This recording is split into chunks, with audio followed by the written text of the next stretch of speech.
nós não temos como ser igreja se nós não entendermos o que é a generosidade que passa pelo nosso coração. E de repente você está falando assim: pronto, lá vem o pastor pedir dinheiro para mim. Não, eu não vou pedir dinheiro para você, eu não quero e nem tenho essa intenção. Quero falar de generosidade, que é algo que vai muito além. Queria que você abrisse a sua Bíblia em Atos capítulo 4, do versículo 32 ao versículo 35, porque nós estamos falando da igreja primitiva. E ao falarmos da igreja primitiva aqui, nós não estamos falando mais daquela primeira igreja. A primeira igreja, ela acontece após Atos capítulo de número 2, quando Pedro pega aquele sermão e que as pessoas se arrependem, 3.000 almas são acrescidas na inauguração da igreja. De Atos 2, de 42 a 47, nós vamos ouvir o relato da primeira igreja, da primeira junção dos santos. Ali vai dizer que eles perseveravam unânimes na oração, perseveravam unânimes na comunhão, partiam pão de casa em casa, se reunindo todos os dias no átrio do templo.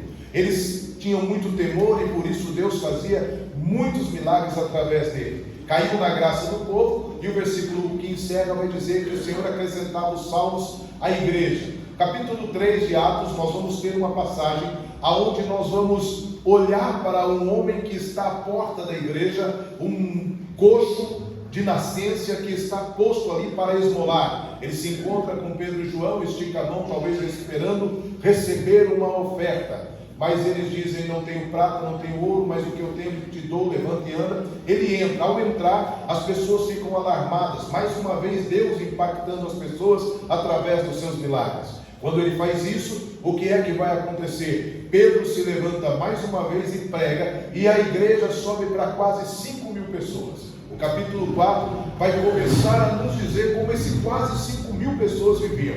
E isso é um norte para nós como hoje. Isso deve ser um norte para nós como igreja. Isso deve ser um norte para a igreja que quer impactar esse bairro, esta cidade, quiçá o estado de São Paulo.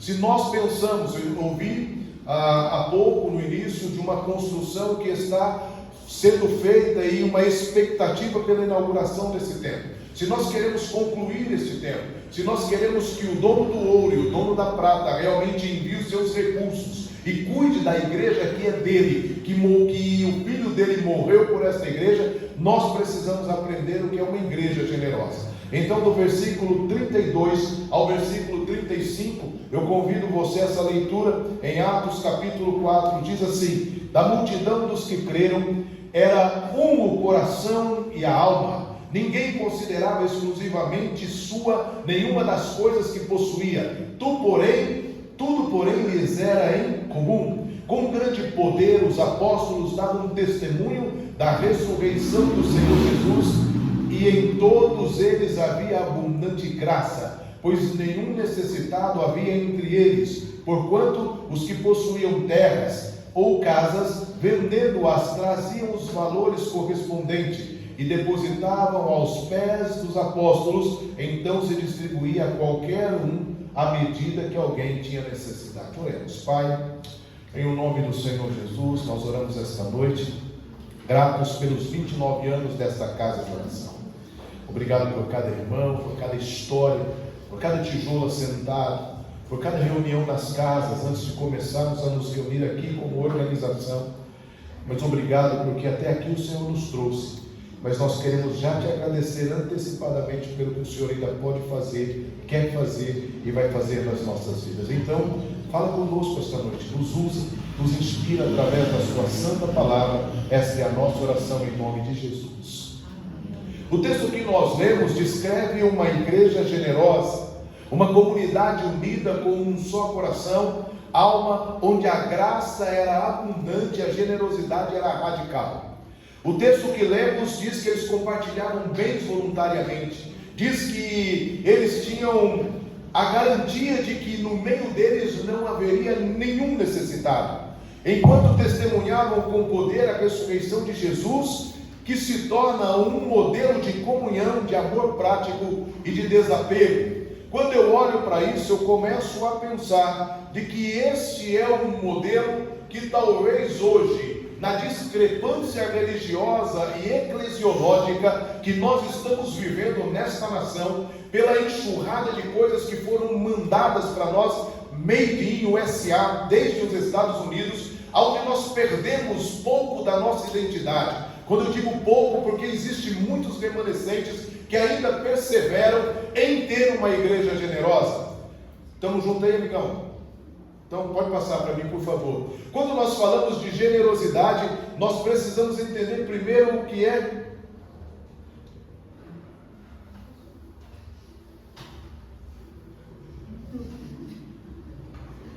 Deram uns 45 apertos, foi 49 para frente, mas volta lá, clica no 2 aí.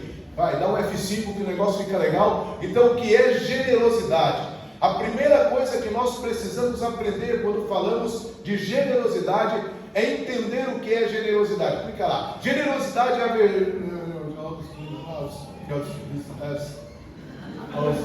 é língua estranha nesse momento. Mas vamos lá. Generosidade é a arte de desapegarmos de algo, é a arte de desapegarmos, inclusive, do intento do nosso tempo. Generosidade é doarmos o nosso tempo. Generosidade é doarmos não só finanças, não só recursos, não só coisas que temos materiais. Generosidade é doarmos um tempo de oração nesta casa, em uma noite, numa semana, para podermos orar pela vida de alguém. Generosidade é fazer uma visita. Generosidade é estar junto. Generosidade é vir para um congresso na igreja durante 3 noites, comemorando o 29º aniversário dela. Então, a generosidade, ela parte da primícia de que melhor é dar do que receber. A generosidade parte da primícia de que nós devemos ser aqueles que somos convidados. A palavra eclésia, igreja, é convocados para dentro e chamados para fora. Por que convocados para dentro? Porque a graça nos alcança, a graça nos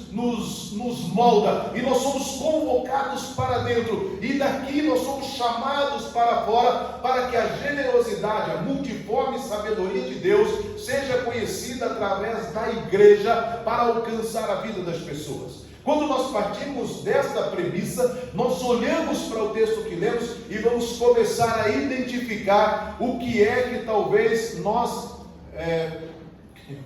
vai dar certo, uma hora dá certo, que nós precisamos ter como igreja. Primeira coisa que eu gostaria de meditar com você, o versículo 32 na parte A vai dizer que era do povo um só o coração e era do povo uma só alma. Coração e alma fala da unidade da igreja. Quando eu falo de unidade da igreja, queridos, hoje pela manhã eu falava em Vila Barros, semana passada eu preguei sobre a carta de Jesus em Apocalipse, destinada à igreja que estava em Éfeso. Há um alerta muito interessante, porque Jesus vai dizer assim: lembra-te de onde caístes. Ele conta um monte de coisa boa da igreja, mas ele depois diz assim: lembra-te de onde caíste, arrependa-te e volta ao teu primeiro amor, senão eu tirarei do meio de vós o vosso candelabro. E ele diz que o candelabro ali é a igreja. E quando ele fala da igreja, ele está falando da unidade dos santos. Deixa eu falar uma coisa para você, que talvez você tenha ouvido com esse movimento do ser igreja, de que eu sou a igreja. Isso não existe, não está na Bíblia, ninguém nunca falou isso. Nós sozinhos não somos igreja, nós somos tabernáculo, é diferente. Morada do Espírito Santo, são duas coisas completamente distintas. Igreja são os santos reunidos aqui, isso é igreja, o qual Cristo é o cabeça e nós somos o corpo. Esse negócio que alguém fala, não, eu sou a igreja, eu vou ficar em casa, a pessoa não conhece Bíblia, não leu Bíblia, não sabe o que está falando. Então, esse advogado que eu posso ser um crente sozinho, ele não existe, porque a Bíblia vai dizer que nós, o Espírito Santo que habita em nós, faz de nós tabernáculo. E igreja é os santos reunidos, são os santos reunidos em um local, como estamos aqui hoje, comemorando o 29º aniversário desta igreja. E quando nós olhamos para isso, nós precisamos pensar que quando Jesus diz que se nós não nos arrependermos e voltarmos ao primeiro amor, e o primeiro amor fala da unidade da igreja, nós corremos o risco de nos tornarmos, assim como o pastor falou, apenas um clube de final de semana. Tem muitas igrejas no Brasil, cheias de gente vazia, liberadas na dopamina, onde as pessoas querem apenas um frio na espinha, um sentimento ou um choro. Nós somos pessoas complexas, somos fleumáticos, somos melancólicos, somos coléricos e somos sanguíneos. Partindo desta ideia, você olha para um fleumático num culto, uma música mais com teor mais romântico, ele está lá. Você parte para o melancólico, ele está berrando. Essa música falou comigo. Você parte para o sanguíneo está lá. Você olha para o colérico, ele está assim. Olhando aqui. Eu sou colérico. Eu passo o tempo todo observando. Dentro desses sentimentos, nós somos diferentes. E a igreja é a junção dos diferentes. É a junção dos micros, pensando no macro, naquilo que Deus tem para nós. Quando nós lemos Era do Povo, um só coração e uma só alma, ele está definindo aquilo que vocês estão vendo ali. O coração representa o centro das nossas decisões, das nossas vontades, enquanto a alma simboliza a nossa personalidade, o ser individual, mas aqui unidos pelo Espírito Santo. A definição da igreja é uma unidade profunda, espiritual e, acima de tudo, emocional da igreja primitiva. Quando nós olhamos para essa situação, nós somos convidados a pensar em uma igreja generosa. Então, ao pensarmos em uma igreja generosa, nós pensamos na unidade da comunidade. E a pergunta que eu faço a vocês foi a pergunta que eu fiz hoje de manhã, porque hoje eu peguei e trouxe toda a explanação do livro de Josué e também da introdução da igreja em Éfeso. Peguei a carta de Éfeso e fui trabalhar com a igreja. E eu disse para eles assim: aqui é o lugar do nosso refúgio. A igreja é um lugar de cura. A igreja precisa ser um lugar de restauração. A igreja precisa ser um lugar onde nós nos encontramos todos os fins de semana para curarmos de uma semana onde no trabalho, no emprego, no metrô, no trem, no ônibus, onde quer que nós estávamos, nós já saímos doloridos. Mas as igrejas têm se tornado locais de disputa. As igrejas têm se tornado lugar de poder. As igrejas têm se tornado lugar onde as pessoas desejam algo e por isso, em detrimento disso, elas oprimem as outras. Na igreja que deveria ser o berço da unidade de Cristo, nós estamos vendo divisões. Nas igrejas onde nós deveríamos ver o amor exalando, nós estamos vendo problemas múltiplos acontecendo. Não estou falando desta igreja, estou falando de forma geral. Quando eu digo isso, eu digo com alerta de quem tem viajado esta nação, dizendo: nós precisamos entender que a unidade do corpo de Cristo, ela não é nossa, mas ela é parte do nosso esforço. Quem nos une ao vínculo do Espírito Santo. Mas a Bíblia nos convida a dizer: o que depender de mim, seguir a paz com todos. Quando a Bíblia diz que era do povo um só coração e uma só alma, é esse pensamento. Pode passar o próximo slide. Vai dizer que esta igreja que é generosa, esta igreja que é uma igreja que pensa em avançar, ela precisa ter um desapego radical e um cuidado mútuo. Se você observar comigo o versículo 32, a parte B vai dizer: ninguém considerava exclusivamente sua nenhuma das coisas que possuía, tudo porém lhes era em comum. Versículo 34 vai dizer: pois nenhum necessitado havia entre eles, porquanto os que possuíam terras ou casas vendiam e traziam os valores correspondentes e depositavam ao pé dos apóstolos. Então se distribuía de qualquer um à medida que alguém tinha necessidade. Uma igreja generosa, uma igreja que pensa avançar, ela precisa ter um desapego radical e um cuidado mútuo. Esta imagem que eu separei, eu achei ela linda quando eu a vi na internet, e eu vi um desapego. E certa feita, olhando uma das redes sociais, eu pude ver alguém que recebia uma marmita, repartindo a marmita com os seus cachorros, os cachorros que estavam com ele na rua. Queridos, isso é alguém necessitado pensando na dor do outro, ainda que seja um animal. Muitas vezes nós, nas nossas casas de oração, nós não estamos pensando, porque aqui é fácil ser crente. Aqui é fácil a gente olhar um para o outro, olhar um para um, todo mundo bonito, todo mundo cheiroso. As mulheres gastaram hoje, esse final de semana foi maravilhoso, o tanto de pó que gastaram, de batom, e desenfeitaram, e colocaram as roupas e tudo bem, a gente faz isso, e glória a Deus por isso.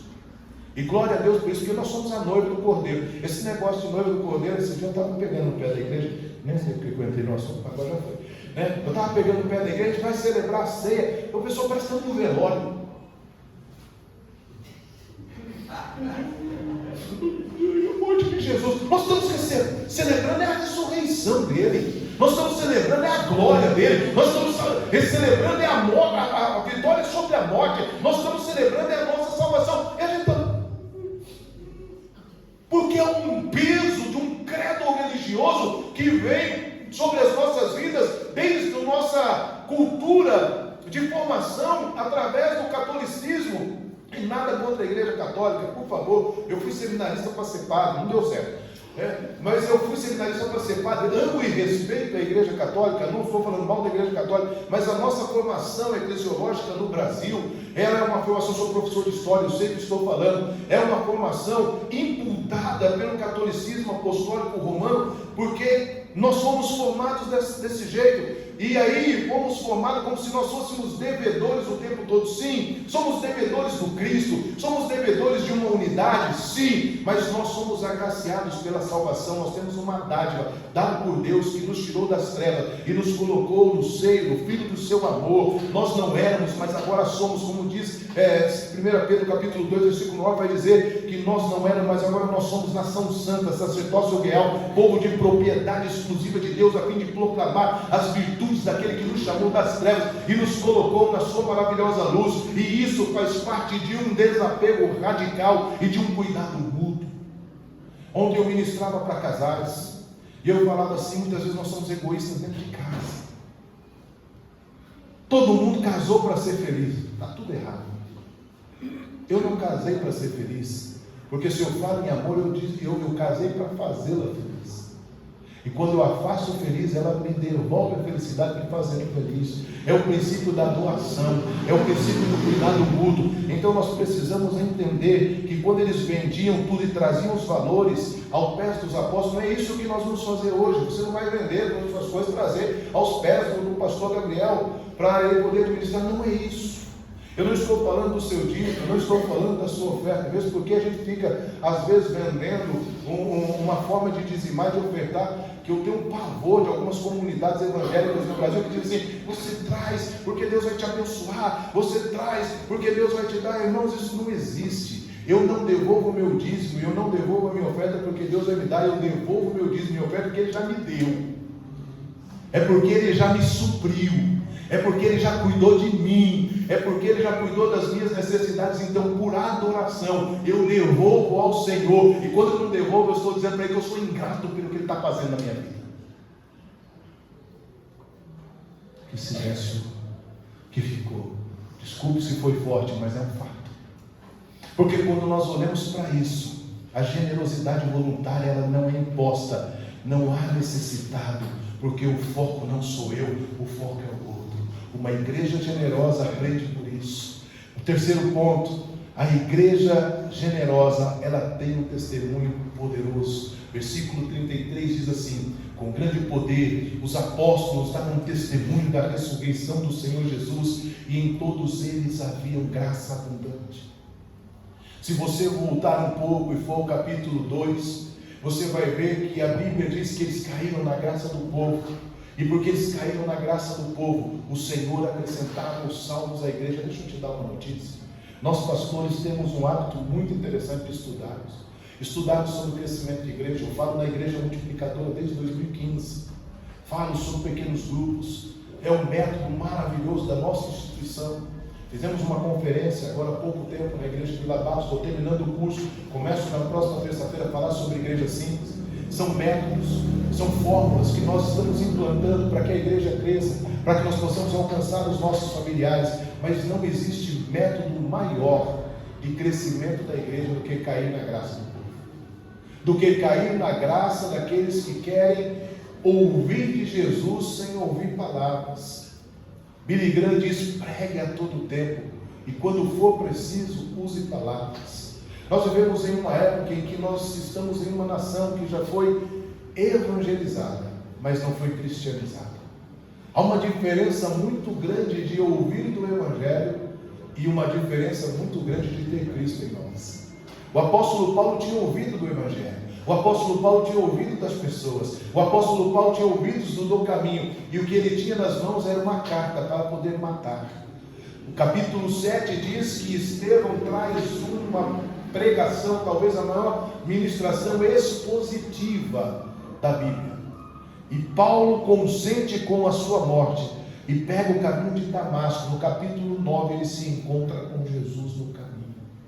Ele já conhecia o que era o Evangelho, ele já conhecia quem eram aquelas pessoas, mas ele ainda não tinha Cristo. Mas no caminho de Damasco ele encontrou com Cristo. É por isso que em 2:20, lá, quando ele está falando ao Gálatas, ele vai dizer: não sou eu mais quem vivo, mas é Cristo quem vive em mim. Nós precisamos entender que falar do Evangelho é muito mais nós vivemos Cristo. Escute o que eu vou lhe dizer essa noite, igreja.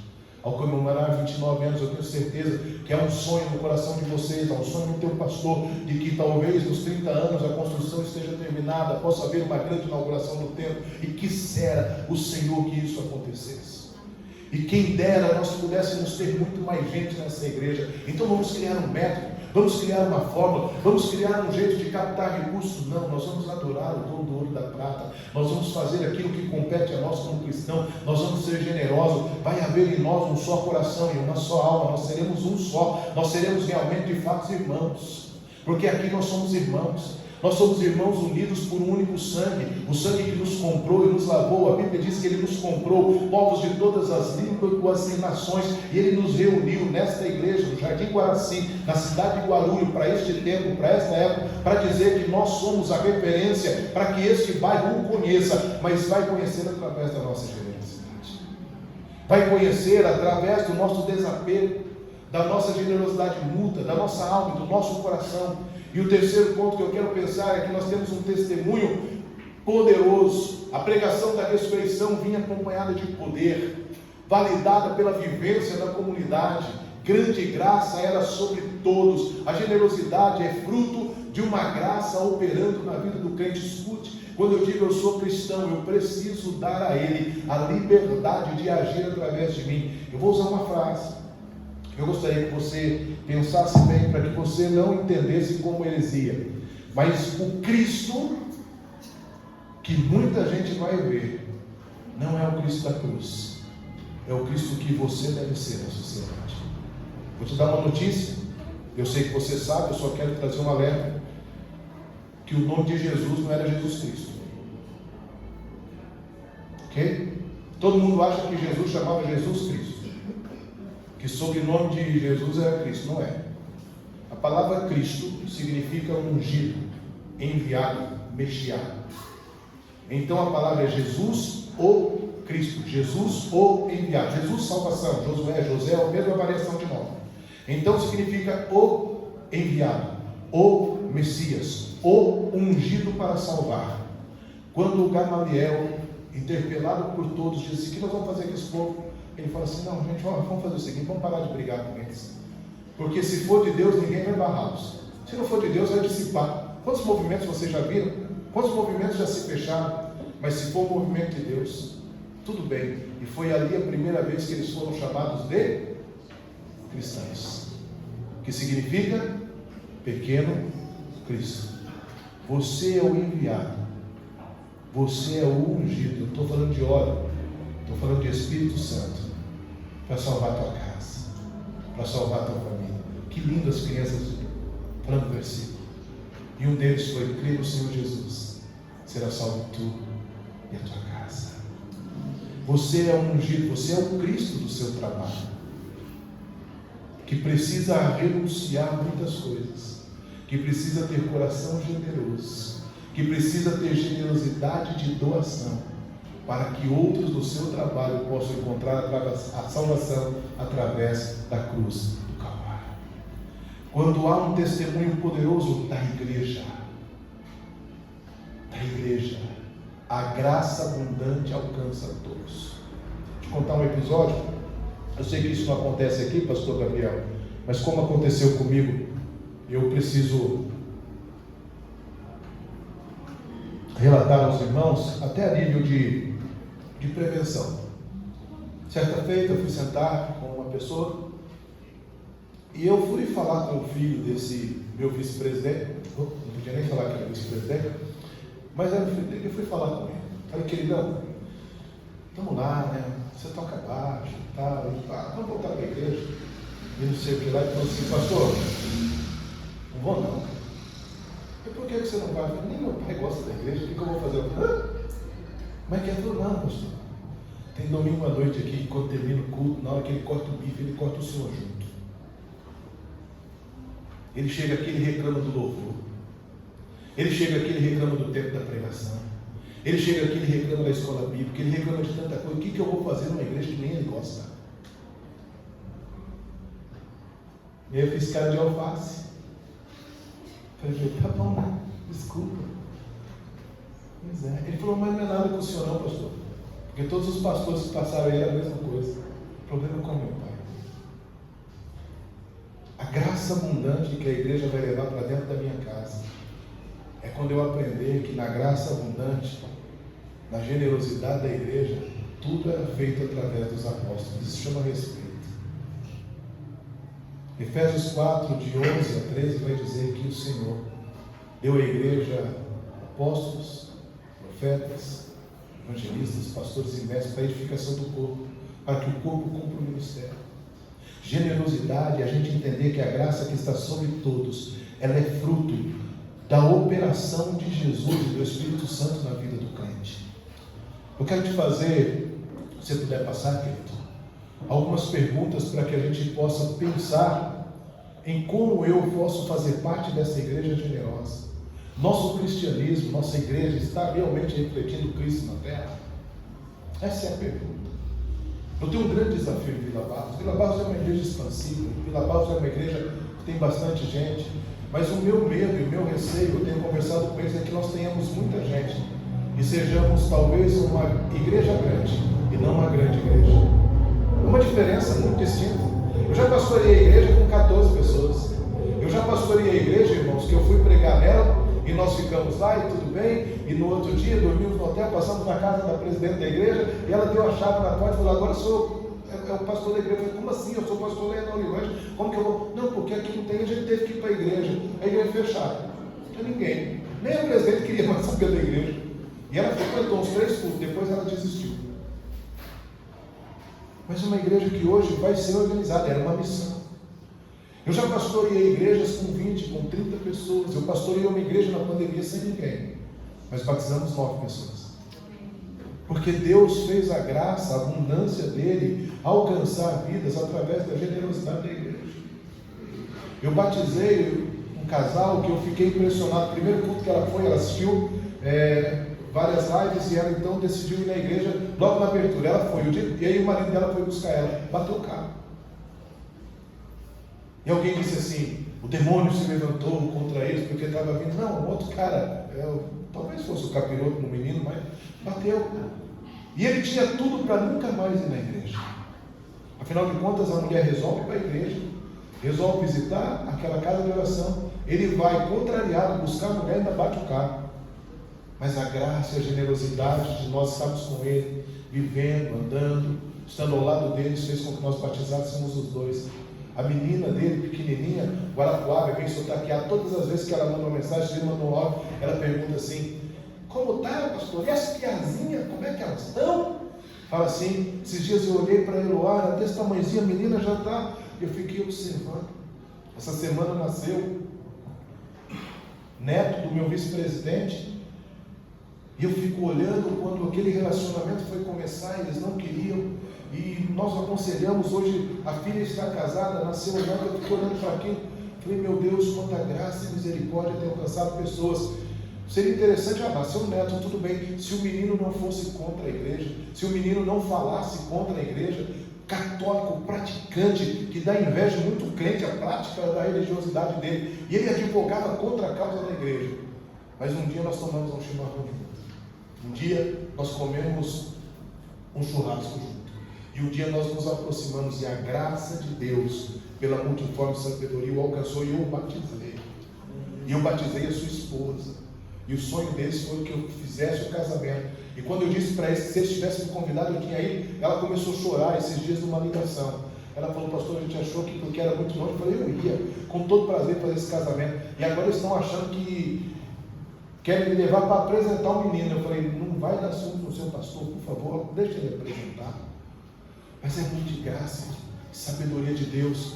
Será que o nosso cristianismo realmente está refletindo Cristo na terra? Pode passar, querido, por favor. Eu quero te fazer uma pergunta de aplicação. 3 perguntas para você pensar, nenhuma delas de acusação, por favor.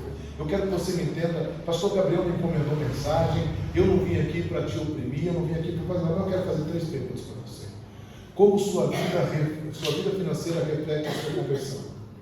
Estamos sendo sensíveis às necessidades dos nossos irmãos? E a nossa unidade como igreja está atraindo outras pessoas a Jesus? Vou te contar um episódio. Eu não sei como eu sou pastor de Vila Barros. Não sei. Primeira vez que eu entrei em Vila Barros, eu, Rejane e Manuela. Chegamos pela manhã, ia ter uma assembleia de uns 20 minutos, e depois desses 20 minutos eu seria convidado a pregar a palavra. Começou a assembleia, 5 minutos depois eles queriam se bater um com o outro, se esmurrar, o negócio foi feio. Aquelas assembleias terríveis, estou falando sério. Abrindo bem meu coração, um negócio pesado, e de acusação, e de dedo na cara, um negócio feio, um tropé, e eu achei que eles iam bater. Teve um momento eu falei assim: Rejane, essa é a nossa senha, vamos sair, no meio dessa briga toda. Emanuela, não, eu quero saber como é que vai acontecer até o final. Imagina a Emanuela, há 2 anos e pouco atrás, toda curiosa, pronto, deu um DR em casa, a gente se acerta, né? Aí nós descemos a escada. Quando eu desci a escada, eu falei assim: nunca mais piso nessa igreja, como é que eu vou pregar hoje à noite? Vou ministrar a ceia para um povo que vai se abraçar, vai tomar ceia junto e está tudo brigando. E quando eu chego lá embaixo, eu falei para ela: deu ruim para nós. Ela falou: o quê? Nós vamos pastorear essa igreja. Eu falei: por quê? Eu falei: porque Deus não ia permitir que nós víssemos isso se Ele não quisesse curar isso aí. 2 anos depois, estávamos assumindo a igreja. Assumimos. Estamos lá. Já tivemos assembleia, agora tudo em paz, irmãos. O problema que tinha lá, o pessoal foi embora, eu também, graças a Deus por isso, ainda bem, glória a Deus. Às vezes não entenderam, é cabeça feita, barriga cheia, dinheiro no bolso, cartão louco, a gente manda beijo no povo, é só para descontrair, porque está pesado o clima. E por favor, se você achou ruim pelo que eu fiz, vença a sua religiosidade e seja feliz, porque é possível ser feliz com Jesus. É possível você ser alegre com Jesus. É possível você viver uma vida financeira feliz com Jesus sem ter que ficar tomando omeprazol com problema no estômago. É possível você chegar no final do mês e você ter recurso. É possível você investir na igreja. É possível você investir na sua mulher e vice-versa. É possível você ter vida cristã equilibrada financeiramente, porque existe na Escritura Sagrada todos os atos que nós podemos ter vida cristã, vida financeira equilibrada. É só você olhar para a vida de José, guarda 20% do que você ganha, você nunca vai ter necessidade. O problema é que nós nos tornamos um produto do meio, e nós deixamos de olhar ao look da Escritura, e começamos a atrair para nós o que a lei de Gérson, nós precisamos aparentar ter para nos apresentar às pessoas. E muitas vezes, sabe por que tem muito crente endividado? Porque compra o que não precisa, gastando o que não tem, para impressionar quem está nem aí para ele, principalmente nas redes sociais. Como a sua vida financeira está refletindo a sua vida cristã? A segunda pergunta: estamos sendo sensíveis às necessidades dos nossos irmãos em Cristo? Conta-se uma história que tinha uma mulher e ela estava lá na igreja e ela o tempo todo adorando, e aí um grande empresário sentiu no espírito de abençoá-la financeiramente, e ele começou a brigar com Deus, e ele começando a brigar com Deus. De repente, ele chegou para ela e falou assim: irmã, vem cá, eu preciso falar uma coisa, Deus está me dando um valor para dar para você. Na hora que ele falou o valor, ele começou a chorar. Ele falou assim: irmão, não estou entendendo, a irmã tem uma vida próspera, meu filho está internado há mais de 10 dias, e esse valor é o preço que eu preciso pagar para o hospital, mas eu não tinha, e eu estava orando para que Deus enviasse esse recurso. E ele perguntou a ela: mas por que você não falou? Ela falou: porque o dono do ouro e da prata que eu sirvo, na minha fidelidade, é o Deus que supre todas as minhas necessidades em glória. Aquele que cuida de nós não vai nos desamparar quando nós entendemos o princípio de generosidade, princípios de doação de tempo, de oração e também de recursos. É um desespero, talvez aqui não seja, mas nós temos uma igreja com mais de 200 pessoas, nosso culto de oração na quinta-feira não dá 20 pessoas, é um desespero, porque nós não aprendemos a nos doar em oração uns pelos outros, e os pedidos são tudo à luz do nosso umbigo, nunca para outras pessoas. Nós precisamos entender que a necessidade de muitos dos nossos irmãos precisam estar, mas ele não pediu, ele não precisa pedir, somos nós quem precisamos acudir. E me desculpe, eu sei que vocês devem fazer isso lá, nós também fazemos, mas cesta básica não é suprimento de necessidade. Eu tenho pavor das doações de cesta básica às vezes, porque parece que o pessoal acha que todo mundo só come fubá e sal. Olha, mentira minha, aqui é diferente, graças a Deus, glória. né? Porque nós precisamos entender, e a última pergunta é: a nossa unidade como igreja tem atraído outras pessoas a Jesus? Eu sei que talvez para o aniversário de 29 anos, isso soa assim, pô, eu gostei até desse pastor no começo, mas agora eu não estou gostando mais dele não, né? Porque ele está dando uma puxada de orelha. Nós não, irmãos, essa aqui é a palavra do Senhor. A igreja verdadeira se manifesta quando o meu amor transforma a nossa visão sobre o meu para o nosso. Eu não sei se você ora o Pai Nosso, mas é Pai Nosso, nosso pão. No reino nada é meu, tudo é nosso. No reino nada eu, tudo dele, porque dele e por ele são todas as coisas. Concluo dizendo a você que a igreja verdadeira se manifesta quando o amor transforma a nossa visão sobre o meu para o nosso, vivendo em graça e compartilhando a esperança da ressurreição em prática. Talvez eu tenha arrumado alguns problemas para o gabinete do pastor Gabriel durante a semana. Algumas pessoas vão dizer como você convidou aquele pastor louco, tá vendo? Ele é no rodeio, daquele jeito mesmo, esse povo aí, ó, fala um monte de coisa. Talvez você não tenha gostado de algumas coisas que eu ministrei, mas eu quero te dizer uma coisa, queridos irmãos. Eu falo com conhecimento empírico de quem foi missionário de revitalização de igrejas no Mato Grosso do Sul, de quem foi missionário de revitalização de igrejas no Paraná. Eu era missionário da primeira igreja batista de Curitiba. Nós éramos. Eu falo como alguém que já pegou igrejas fechando e entregou de porta aberta. Cadê o menininho aqui do negócio? Vai fazer um fundo para nós. Você mesmo, corre, tio.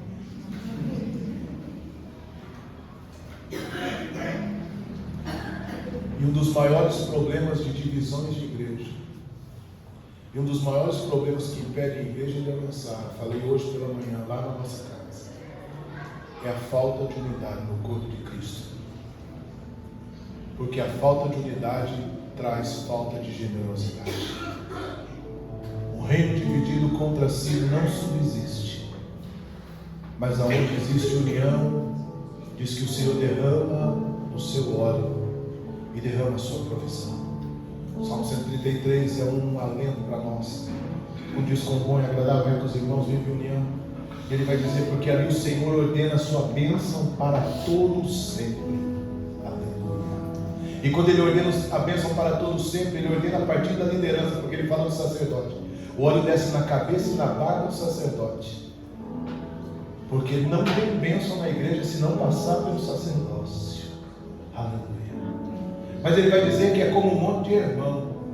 E um monte de irmão, deixa eu te contar uma história, não tem nascente água. O monte de irmão, o cume dele está envolto às nuvens, e durante toda a noite cai um orvalho dioturnamente. E esse orvalho forma uma corrente de águas que atinge a sua base. E aquele rio que atinge a base é usada para as plantações, é usada para regar o solo, é usada para os animais. Há uma fonte jorrando num lugar onde não tem nascente, quando tem unidade e união no corpo de Cristo. Há uma fonte de recursos na mão de Deus para terminar essa construção. Se houver unidade no corpo, respeito à hierarquia pastoral, respeito ao sacerdócio e honra, porque ali o Senhor ordena a sua bênção para sempre. Há uma fonte para a sua vida no particular, para alcançar sua casa e sua família, se houver unidade no corpo, se houver generosidade, se houver doação, se houver menos de mim e mais de nós, se houver uma igreja sendo igreja aos olhos do Eterno. Eu termino falando uma coisa que eu tenho falado com minha esposa. Os desafios desse casal, eu não conheço, mas eu falei com ela esses dias, eu falei para ela assim: se eu fosse para uma igreja maior, uma igreja que precisasse de pastor, eu ia levar pastor Gabriel embora comigo, pelo amor, carinho e dedicação que nós temos a eles, porque eu conheço os desafios de pastorear a sua casa, o lugar onde nasceu, eu conheço, já passei por lá. Mas eu sei que foi o Senhor quem deu a igreja. Uns para apóstolos, outros para profetas, outros para evangelistas, outros para pastores e mestres, para a edificação do corpo de Cristo. O Senhor quer ordenar a bênção sobre esta casa. Ele quer que ao comemorarmos 30 anos, vocês possam estar unidos, repletos, crescendo e vivendo da graça, da glória, e isso morrendo por todo o meio desse campo, mas unidos, porque existe bênção na unidade, existe bênção na generosidade, existe óleo do Senhor para nos curar, para nos restaurar, existe um rio de águas vivas que quer jorrar em nós e através de nós, quando nós entendemos o princípio de unidade, de renúncia e de generosidade. Pai, em nome de Jesus, nós estamos aqui reunidos como igreja do Senhor, uma igreja que comemora 29 anos. Quantas lutas, quantas batalhas, talvez alguns aqui dos meus irmãos, aqueles que ergueram, que estão aqui há mais de 20 anos, outros que estão há mais de 10 anos, passaram por tantas lutas. Quantas foram as dúvidas dos corações desses homens, dessas mulheres, mas eles perseveraram, e porque perseveraram, estão aqui hoje podendo dizer: "Oh Senhor Ebenezer, até aqui o Senhor nos ajudou." Meu Deus, nós te agradecemos por esta casa, por esta igreja. Nós louvamos o seu nome por tudo que o Senhor tem feito e ainda pode fazer. Que neste tempo em que nós comemoramos esse tempo de festa, de aniversário, nós também possamos olhar para os marcos do passado, mas também olharmos para o futuro. Livra-nos de nós mesmos, livra-nos da nossa arrogância, livra das nossas prepotências, livra dos nossos egoísmos. Assim como foi cantado hoje, dai-nos um coração igual ao seu, um coração puro, um coração sincero, um coração que deseja ajudar, um coração de doação. Porque o maior exemplo de doação e generosidade que nós temos na Escritura Sagrada é que porque o Senhor amou o mundo de tal maneira que generosamente deu o seu Filho, o único Filho que o Senhor tinha, para que todo aquele que nele cresce não perecesse e tivesse vida eterna. E o seu Filho foi mais longe ainda. Assim como diz em Filipenses 2, de 5 adiante, diz que ele foi tão obediente. E pede para que nós tenhamos no nosso coração o mesmo sentimento que houve no coração de Cristo Jesus, que tendo o poder, o direito de ser igual a Deus, ele não usurpou, antes ele se entregou em obediência, e a sua obediência foi ter a obediência da generosidade, da doação do seu corpo, do seu físico, na morte de cruz. Que esse sentimento esteja sobre os nossos corações, que esse sentimento esteja sobre as nossas vidas, que nós, como Igreja Batista, aqui no Jardim Guaraci, possamos viver a generosidade de termos uma só alma, um só espírito, um só sentimento, uma só visão, que nós possamos aprender todos os dias o poder de cuidarmos mutuamente de outros e dos outros, que o bem-estar do outro esteja acima do nosso bem-estar, que ao cuidarmos das coisas do outro, das dores do outro, saibamos que o Senhor cuidará das nossas, e que acima de todas as coisas nós possamos entender que esse testemunho poderoso da unidade alcançará as nossas famílias. Aquele pai que não vem mais à igreja, aquele marido que desistiu, aquele filho que por desânimo está fora da igreja, serão alcançados por essas prerrogativas.